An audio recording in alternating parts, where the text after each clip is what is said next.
Welcome back to SourceFed. This is 20 Minutes or Less. I'm Elliot Morgan. And I'm Joe Beretta, and this is Animal Fun Time.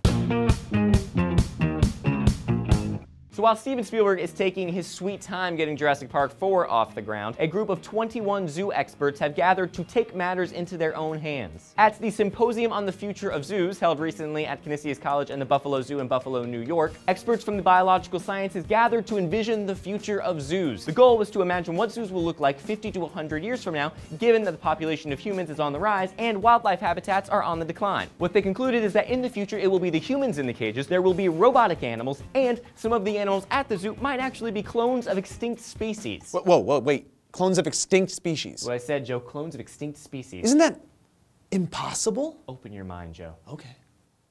Dr. Jeffrey Yule is an extinction expert, meaning he studies what makes extinctions happen, what consequences of those extinctions are, and what can be done to prevent future extinctions. A part of his study also involves determining whether or not it is possible or ethical to clone extinct animals. The extinct species could go back as far as 20,000 years. Yule stated that people used to think that if a species goes extinct, it would be gone forever, but that's not always the case. So what I think that he's suggesting here is that people of the future are going to be able to drive up in their DeLoreans and hop out and get on their hoverboards and then hover around these future zoos and take pictures of things like dodo birds and passenger pigeons and Tasmanian wolves and woolly mammoths. That's exactly what he's saying, Joe. That genetic sample would have to be combined with the egg of a similar species, like an elephant, and then boom! Boom! Got yourself a mammoth all up in that zoo. Yeah, but when it comes to cloning, we also have to talk about the ethical issues that come along with cloning. For example, if we bring back a species that was once extinct, is that a good idea if their natural habitat no longer exists? Yule said these freaking species would not be brought back unless they had a habitat in the wild that they could be released into. Yule also said that cloning could act as a way for future generations to not have to pay the price for previous generations' mistakes, like overhunting. Yule also stated that the goal isn't to bring them back merely to put them in a zoo, but to also put them back in the wild. Also on the future zoo docket are robotic zoo animals. Hey, how about one step at a time, scientists? Yeah, slow it down! It's like you don't even like us anymore. What's going on? Would you sit around this symposium and you're like, hey, what's the quickest way to kill off the human species? I don't know. How about cyborgs and T-Rex? Why do you hate us? We're still here. Elliot, imagination time. Okay. We're two future zoologists that somehow came up with enough capital to open up our own zoo. Fantastic. What do we put in it? Pterodactyls. Saber-toothed tigers. Velociraptors. Hobbits.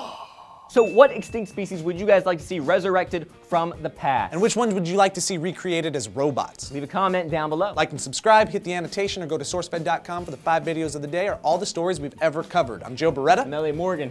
We're going to the Shire.